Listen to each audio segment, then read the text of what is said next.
Welcome to Calvin's Got Game. I'm Calvin. I'm Lewis. Today we are going to be playing a playthrough of Arkham Horror 3rd edition. I have played 1st edition Arkham Horror. I've played 2nd edition Arkham Horror. I've never played this game. So, we may make rules mistakes. Yes. Because this is my first time playing it, and it's Lewis's first time playing it. We did read over the rules. We did look at some videos on how to play, and so we're going to kind of give it a run through here. As you can see, there is a lot of cards there, and you can't see off deal here, but we have trays of all the tokens and stuff that you can get. I'm going to go over setup. We're going to talk about setup. We're going to talk about how things work, and then we may go into turn 1, I don't know yet, or we may just do setup and then go into turn 1 on the next episode. So, first of all, you're going to create the event deck by getting the cards that are with the Elder God you are playing. The Elder God will tell you how to set up the play area. So this tells you exactly where to put it. And these tell you exactly how these little streets should be. So they have little symbols on them, and you put the symbols where they go. It'll also tell you where to put out Doom tokens and monsters. So it shows you where to put those out. It also tells you how to set up the monster deck, which is right here. And when we draw a monster, we will draw it from the bottom of the deck and put it out. So we do also have a codex, which is right here. This is the storyline we have to get through. So if we play, let's see here, if a space has 4 or more Doom, remove 3 Doom from the space and then place 1 Doom in each other space in that neighborhood and 1 Doom on the scenario sheet. So if we get more Doom on this thing than we need, then we're going to fail. And if we can get enough clues on there, then we're going to win the game or get to the scenario, the second codex, and have to do it. So we set up the board. I set the tokens out. We set the monsters on the board. If you can see these monsters, we have one here in the, excuse me, the merchant district and in the downtown area. And then we set up, drew 2 of these clue cards here, put them in the districts that they go in, put the clue card. You take 2 cards off the top of each deck that they went in, shuffle them in, and put them in so we can try to get those clues. We each picked our character. We got our 2 starting attributes here, and in this game you are going to do 2 actions. Once you've done those 2 actions, the monsters take their turn, and then we go into the Mythos phase. The Mythos phase is these tokens here. It tells you what tokens to put in the Mythos cup or the bag. I'm using my Be Strong, Be Courageous cup today. So we're going to be drawing out of that cup when we need to do the Mythos phase.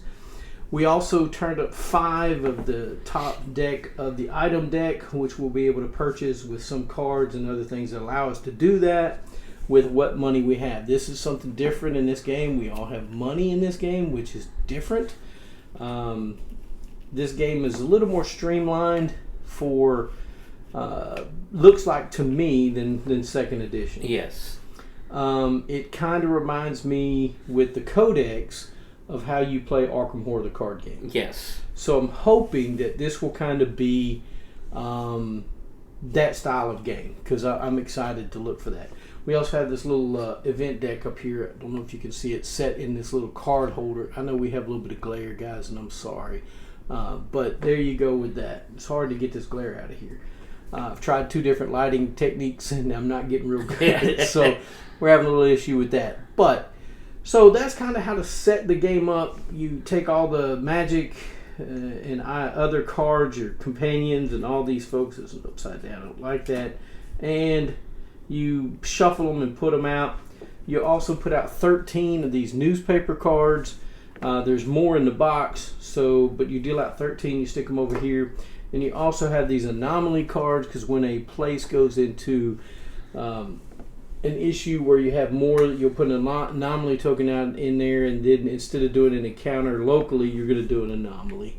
encounter, which is probably not good. Just saying. Then you have your lovely cursed and dark pact cards. Like you do in the Eldritch Horror, you have some bad things that can happen to you. We hope they don't, but they can happen to you, which will more likely probably happen. So, with all that being said, we'll kind of read Azathoth. We're playing Azathoth today, our lovely guy here who we played in Eldritch Horror. Yes. So, this one says, I'll read you the story so far. At the center of infinity, I can't read. At the center of infinity slumbers Azathoth, lulled to sleep by the ceaseless piping of accursed flutes. Yet some mortals would seek to draw the infinite power and calamity of the blind idiot god to them, and thereby doom all of humanity. And our starting space is at the train station. So we're both, I don't know why my character's over there, we're both at the train station, which is here in North Side. Guys, this game is going to have some spoilers, so if you do not want to see spoilers, I would suggest don't watch it. But if you're kind of got the mind or kind of person that doesn't mind watching a game to where you get a little bit of insight how to play, I'm just playing the first monster. There's 2 or 3 others in the box. So, and there's plenty of expansions. So this will give you kind of an idea how to play it. If we do make rules mistakes, guys, if you played this game, let us know in the comments, and in the description of the video, I will put those corrections in there. Yeah, I won't be able to put them up on the video because once I put them up, I have a hard time. I'd have to repost the whole video again, and I don't want to do that. So I'm gonna put it in the comment, or not in the comments, but the description of the video, what has changed, what we messed up on, so that we can do that. So, with that being said, that's basically the setup. Anything I missed, Lewis? Unless you want to introduce our characters to them. Yes, I do. You go ahead, Lewis. Okay. I am Jenny Barnes. Jenny Barnes is a wealthy and comfortable individual. She is abroad and knows about fashion of the Paris and Venice culture, and she likes to be in New Orleans and dazzle everyone and have fun, basically. Jenny came to Arkham to handle a matter herself. Perhaps a life of wealth and power had made her overconfident, or perhaps the rogue who's taken her sister has made the last mistake, because she's very protective of her sister. And anybody messes with her sister, they're going to have to deal with her on that. So, yes. We'll read the little top part up here, too. Yeah. She gets a... No, up here at your front card. Yeah. Yep. Oh, that's what you're reading? Yeah, I'm sorry. That's what I'm about to read. She gets an action, a trust fund action. If she ever has fewer than $3, she gains $3. Oh, that's nice. She says, I'm happy to throw money at the problems, and if that doesn't work, I shall throw something else. Ooh, a shoe maybe. Maybe. She has 7 health. All right. And 5 sanity. So she's pretty decent. Yeah. Kind of average individual there. Okay. And your 2 starting items? My 2 starting item is search for Izzy, her sister. Once per round, while resolving a test, you may suffer 1 damage and 1 horror to reroll any die. Nice. And dress to the nines. When you spend a focus token to reroll a die, you may reroll any number of dice instead. You gain an additional $2 as part of your trust fund ability. All right. Well, my character is Michael McGlynn. Michael McGlynn was a man of few words. He didn't need to talk much. He had Fast Lewis for that. Hey, Lewis. The 2 of them were O'Bannon's best soldiers, making sure the gang was respected throughout Arkham, until the night the thing in the river dragged Lewis off the dock and tear him to pieces beneath the water. Michael thought his bosses would call him crazy when he told them what happened. But the truth was worse. They told him they believed him and to let the matter lie.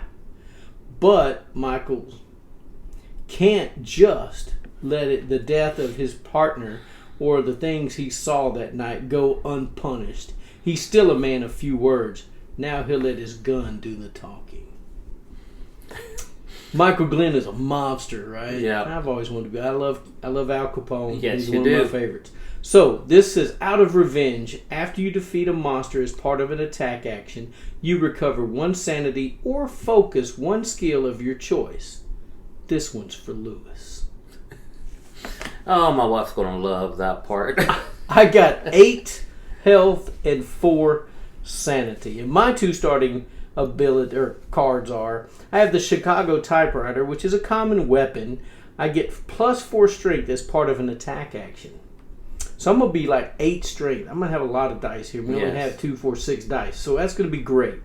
And Old Boiler. It's an item in a vehicle. After you perform a move action, you may deal 2 damage to 1 monster you are engaged with and 2 damage to this card.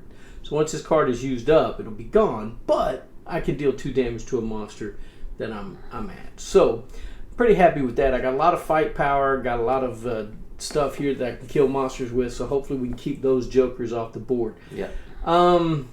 So with all that being said, I think that's setup, and I think we're going to just pause it there, Lewis, and I think that we're going to come back and we'll do turn 1 in the next episode. I think that's a good idea. All right. Well, guys, I appreciate you guys tuning in for Arkham Horror 3rd edition. I hope that you're going to enjoy this. We did have a viewer that said that he'd like to see Arkham Horror. Oh, yes. I don't know if he wanted 1, 2, or 3, but he's getting 3. Yep. 3rd edition here. So I hope this works out for him, and I hope he enjoys it. Guys, I hope y'all all enjoy the deal. Like I said, we'll probably make some mistakes, but we're going to try to do what we can. If you guys will just hang with us, we're gonna make this fun and enjoyable, I hope. And hit that thumbs up. We only need 14 more subscribers, right? Yes, 14. Hit that subscribe button. We need you guys. Before I give away a board game when we hit 500 to one of our lovely subscribers in the contiguous 48 states. Guys, as I always say, get a board game to the table, spend time with your friends and family, and I do thank you for watching Calvin's God Game.